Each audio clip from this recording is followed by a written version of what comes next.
নমস্কার বন্ধুরা, আজকে দেখাবো শিমের বিচি দিয়ে লটে শুটকির একটি সহজ রেসিপি। প্রথমে শিমের বিচি সিদ্ধ করে নেব। এরপর একটু হলুদের গুঁড়ো দিয়ে দিব। এরপর খানিকটা লবণ। সেদ্ধ হয়ে গেলে ছেঁকে আলাদা করে নিব। এরপর বাকি উপকরণসমূহ যেমন শুটকি, টমেটো, ধনেপাতা, রসুন কুচি রেডি করে নিব। এরপর কড়াইয়ে কিছু তেল দিয়ে রসুন কুচিগুলো ভেজে নেব। রসুনগুলো ব্রাউন কালার চলে আসলে পেঁয়াজ কুচি দিয়ে নাড়তে থাকবো।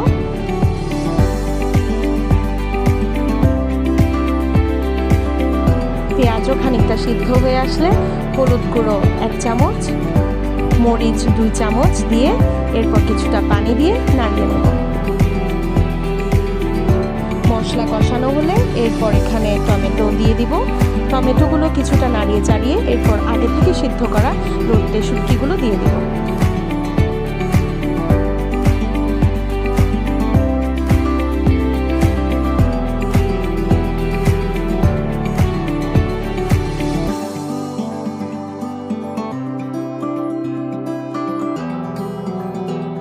ভালোভাবে কষিয়ে আসলে এরপর আগে থেকে সিদ্ধ করা শিমের বিচিগুলো দিয়ে পরিমাণ মতো লবণ দিয়ে পানি দিয়ে ভালোভাবে সিদ্ধ করে নেব।